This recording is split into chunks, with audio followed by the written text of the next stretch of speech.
Respected dear family members, my pranams to you. Today we will be discussing about how to learn Ramayana, particularly Vatmiki Ramayana. We were thinking of explaining why to learn Vedas or how to learn Vedas, for getting the messages for a glorious life. Vedas give us the messages for living a useful, fruitful, purposeful and meaningful life. Ramayana gives us the experiences of individuals and also the messages for the glorious life. Both are meant for making our life great and good. Mahabharatas, the second epics, give us the experiences of the individuals plus the messages and also the stories. And Puranas give prominence to the stories. Maximum number of stories are there in the Puranas, plus experiences of the individuals are there, plus messages are there. So Vedas give only the messages. Ramayana gives experiences and messages. Mahabharata gives experiences, messages and stories. And almost like that, Puranas give experiences, messages and stories, but Puranas are exclusively stories in fact. Mahabharata has got lot of historical fact in that. Ramayana too has got lot of historical facts. So last time we explained about Vedas and an introduction about the Vedas and why we should learn Vedas, that we have already explained. Now coming to Ramayana, how to learn Ramayana and why to learn Ramayana. You know that Ramayana was written by Valmiki Maharshi, whose Purvasrama was a dacoit in the forest. That itself shows us that a human being can convert from bad to good, asato ma asatgamaya. And you know that the Dharma Shastra is explained in Ramayana and Mahabharata in the applied form. So these two epics are applied Dharma Shastras. When Dasharatha gave the promise to his wife, two boons,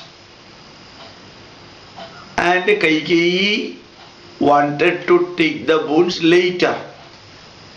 Here what we have to learn, experience of Dasharatha tells us that unnecessarily we should not promise anything to anybody. Dasharatha need not have to promise anything to Kaikeyi, because it is the responsibility of Kaikeyi to protect her husband, and it is Dasharatha's responsibility to appreciate but not to give unnecessary promise to Kaikeyi. Dasharatha gave two boons, two promises to Kaikeyi, and Kaikeyi wanted to avail that facility later. What Dasharatha should have done? Dasharatha should have, if at all needed, already gave two boons, and whatever you are promising to somebody, whatever you are giving to somebody, solve the problem then and there itself and never postpone to us for the future days. So we have learned from Dasharatha that unnecessarily one should not promise anything to, whether it is our wife or husband or children or father or mother or colleagues or supervisor or subordinate. Don't promise unnecessarily anything. Second thing, if at all you have promised something to somebody, solve the issue then and there itself and never postpone anything to a future period. You know that Kaikeyi was a great lady, daughter of Keikaya king, but still her friend was not that good. Mandara was not that good. What we have learned from this issue, even if an individual is good, if his or her friend or friends are not good, this man, this woman can go in a wrong pathway.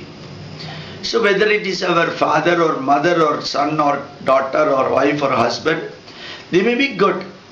They may be very good in fact. But if their friends are not good, there the problem can come. In Ramayana you can also see that Kaikeyi was so much selfish to see that her son is coronated as the king of Kosala country, Kosala Rajya, whose capital is Ayodhya. The selfishness of Kaikeyi. Kaikeyi knew pretty well that it is not Bharata who has to be coronated. It is Rama, the eldest son and also the most dharmic fellow, should sit in the chair of the emperor or king of Ayodhya. But Kaikeyi's selfishness compelled Dasharatha to permit Bharata to sit on that chair. So you know the selfishness of a wife, Kaikeyi, converted 3 women widows. Kaikeyi herself became widow, and also Kausalya became a widow, Sumitra also became widow because of the stringent, rigid approach of Kaikeyi to make her son the king of Kosala Rajya. You can see Dasharatha expired by heart attack. Not only that, because of that negative approach of Kaikeyi, she herself became a widow. Other two wives of Dasharatha became widow. The 4 children lost their father. The country lost the powerful emperor. And the whole blame went to a single individual, Kaikeyi. What we have learned from here? We have learned that selfishness of an individual can create lot of problem, not only for that particular individual, but also in the family, but also in the society, and also in the nation. So what we have learned from Dasharatha, don't give unnecessary promise to anybody. What we have learned from Dasharatha, if at all you are giving some promise, don't postpone it. What we have learned from Kaikeyi, even if an individual is good, it is not enough. Her or his friends also should be good. And what we have further learned from Kaikeyi, if you are selfish, naturally it will be reflecting on your individual life, in the family, in the society and the nation. And you know that when Lakshmana heard the news that Rama has to go to the forest, he got irritated. And he wanted even to kill Dasharatha. But Rama consoled Lakshmana and gave lot of guidance and advice and told Lakshmana, don't live on the basis of emotions. Think, analyze and use your wisdom for thinking and working in this world. So here you can see experience of Dasharatha, experience of Kaikeyi, experience of Rama, and also Rama gives Lakshmanopadesham to Lakshmana. Here comes the messages, advice, guidance. Just like Vedas give us the messages, in Ramayana you can see Rama gives messages, advice to Lakshmana, Lakshmanopadesham. Rama also gives advice to Bharata, Bharatopadesham. Rama also gives advice to Vibhishana, Vibhishanopadesham. And Vasishtha gives guidance and advice to Rama Yoga Vasishta. So here you can see Vasishta and others guide Rama, motivate Rama, bless Rama and give many messages to Rama and inform him that he need not go to the forest, he should not go to the forest because it is the privilege of the eldest son of an emperor to become the next king. So it is naturally the dharma of Rama to rule the country. Whether Kaigeyi likes it or not, whether Dasharatha permits it or not, eldest son of the emperor or the king can occupy the seat of the emperor. But Rama listened to Kausalya, Rama listened to Lakshmana, Vasishta, many citizens of the country, many scholars. Remember that Rama listened carefully to the words of everyone.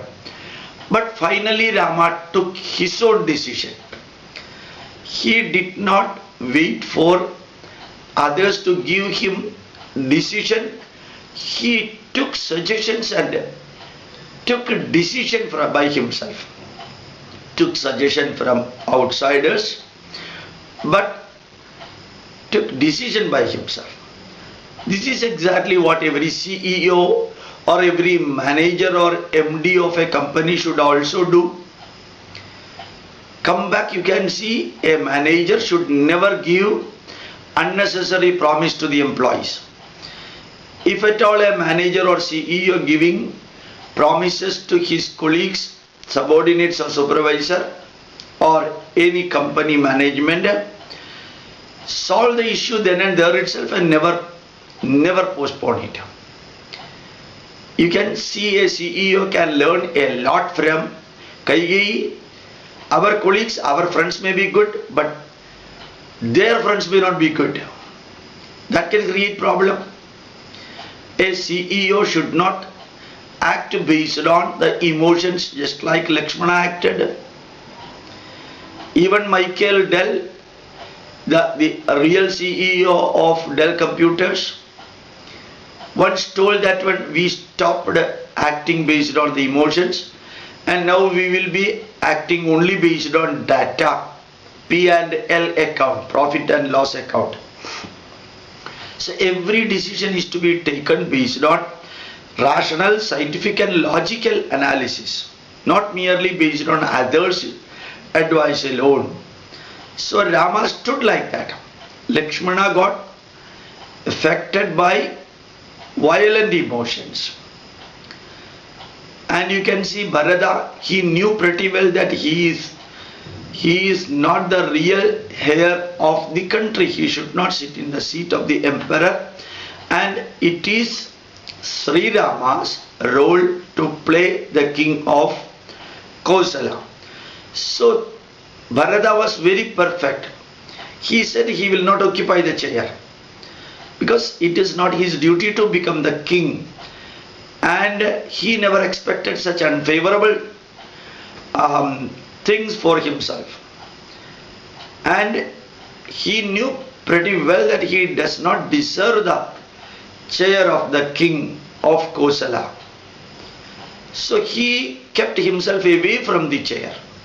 What we have learned from the words and the deeds of Bharata, if you do not deserve something, and even if by luck or by hooks or crooks you happen to get that one, remember that people will be blaming you and you cannot even enjoy that sitting in that position because it is, you do not deserve it and it is deserved for others. So Bharata was very careful. And just like Dr. APJ Abdul Kalam used to tell, all good things I am doing during the period of my ruling the country, that will be submitted to your feet, Lord Rama. All the bad things happened in this country when I am ruling this country. I will take the responsibility of that bad deeds. Dr. APJ Abdul Kalam also used to tell the success of the experiment of launching the rockets or satellites or the missiles, that will be attributed to my colleagues. The discredit of the failure of the experiment I take on my shoulder. These are like exactly Bharata's words. When Rama was going to the forest and Bharata was forced to take the seat of the king, Bharata, while bidding goodbye to Rama, said very clearly that I will be ruling the country but not sitting in the chair. I will be having the same dress as Lord Rama and Lakshmana wore. And no privilege will be taken as the king, because I am not the king, I am only the representative of the king. And he was not sitting in Ayodhya, but he was sitting in Nandigram. And he was ruling the country by keeping the footwear, in fact, of Lord Rama. So remember that if you do not deserve some position, don't crave for that. Don't get excited with that. So we have to learn a lot from Bharata. Now Bharata in Ramayana is respected equal to Lord Rama. And Rama gave fantastic advice to Bharata, which is known as Bharatopadesha. Just like Rama gave advice and guidance to Lakshmana, he also gave Bharatopadesha to Bharata. Now come to the last part of Ramayana. You can see that Ravana was an intellectual genius, but he was not wise. He wanted to have Rama's wife with him. That selfishness of Ravana created the problem and resulted in the death of his own younger brother, his own son, and his wife became a widow, and the country lost many great people. The country underwent to an anarchical situation. But from that negative again positive arose. Vibhishana became the king of Lanka. But the selfishness of a king who had the capacity of 10 heads, 10 brain, it created the problem for the country. Kumbhakarna supported his elder brother who did torrential, terrific mistake.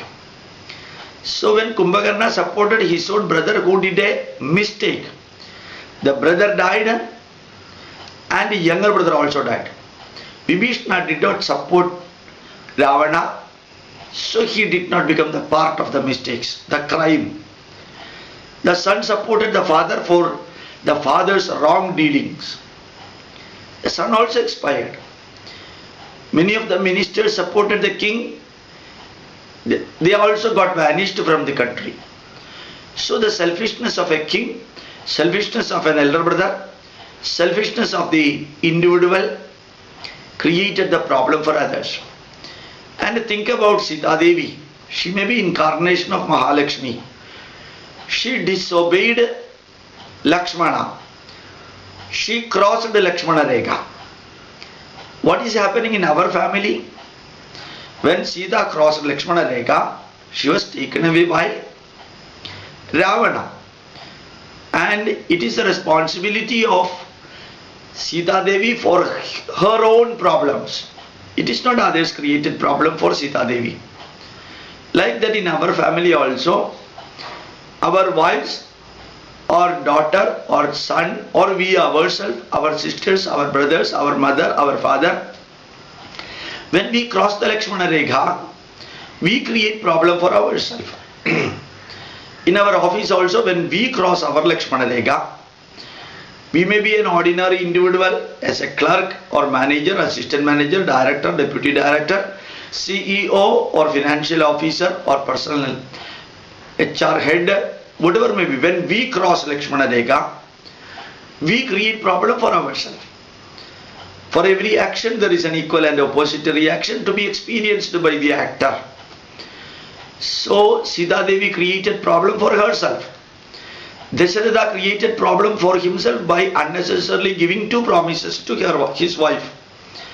Kaigeyi created problem for herself by her selfish activity of making her son the king of the country. And Rama Rama did not create problem for himself. He knew pretty well that he was born for undertaking a mission of annihilating negatives.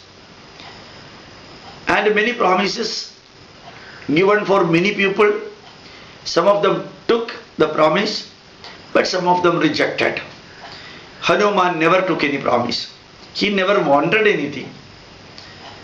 Yajnarthat karmanavanyatra logoyam karma bandhana tadattam karma kaunteya mukta sangha samajara. Lord Krishna gave this message in Bhagavad Gita. All the activities of Hanuman was yajnarthat. He never wanted any position.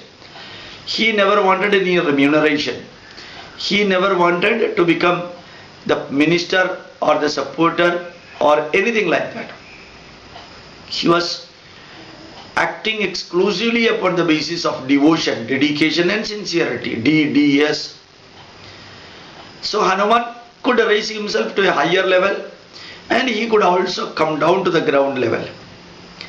This should be the attitude of a top officer in a company. He should elevate himself. Uddhared atman atmanam. Na atmanam avasadayet atma iva hyatmano bandhuho atma iva ripuratmana. So it is the duty of an individual wherever and whenever and however and to whomsoever need he has to elevate himself to a higher position. And also remember that whenever the need arises, he may have to come down to the ground level. The only individual who did that in Ramayana, it is Hanuman. Hanuman became a big figure, maybe a story even then. It conveys the message. So the advice given to Vibhishana by Rama, experiences of Ravana, experiences of Kumbhakarna, experiences of Sita Devi, experiences of Vibhishana, these are all lessons for us. They are not merely stories. They are historical stories. So in the Vedas we get only messages. In Ramayana we get the experience of Dasharatha, Kaikeyi, Rama, Lakshmana, Vasishtha, Kumbhakarna, Vibhishana, Ravana, Ahalya, Jadayu, Hanuman, Bali and Sugriva and so on. Bali and Sugriva are brothers. They fought each other in the same family. An outsider came and killed one of them. Lord Rama came from outside and killed Bali. The reason is nothing but they too fought each other. Vibhishana, Bali and Sugriva fought. What happened in Madhurapuri for Pandya king, Sundara Pandya and Veera Pandya? They fought each other. And Malik Kafur from Delhi came to Madhurapuri, southern corner of India, and killed them, looted everything from Madhura Meenakshi temple. So remember, when you fight in your family, somebody else will be coming and they will be getting their things done. At the same time, they may be killing one of you or both of you. Killing them means literally annihilating, that's all. That is the story of Veera Pandya Kattabomman and Sundara Pandya Kattabomman. If they would have learned Ramayana perfectly, the experiences of Bali and Sugriva, they would not have fought each other. So Ramayana 24,000 shlokas are not for going directly to heaven. It is for creating heaven in this world. Every word, every line, you can see the negatives got converted into positive. The bird which was killed by the hunter, that death of a bird converted an ordinary rishi into a Maharshi and Adi Kavi. Negative got converted into positive. And you see every instance of Ramayana, you can see now Rama is not there, Lakshmana is not there. Now Kausalya is not there, Dasharatha is not there, Kaikeyi is not there. Ravana, Kumbhakarna, Vibhishana, Bali, Sugriva, Hanuman, nobody is here now 2013. But Ramayana is there. So the negative got converted into positive. That is what we should remember always. Every company, whether it is Apple Computers or whether it is Mahindra and Mahindra or whether it is Titan, any negative occurring in a company is to be converted to positive thing. Any negative happening in your family, try to convert that into positive. That is the lesson, how to behave and how one should not behave. The messages are the guiding forces in Ramayana, even applicable in the 21st century. The experiences of every individual can be extrapolated as our experience, and we can learn and we can practice and also we can preach. My request to every parent who is listening this particular message, take 25 experiences of 25 individuals in Ramayana or 25 experiences of the characters of Ramayana, scientifically, logically, rationally analyze, and then teach to your children and your group members. Let us learn Ramayana scientifically, logically and rationally. For the time being, keep away the spirituality from that and later add it to that.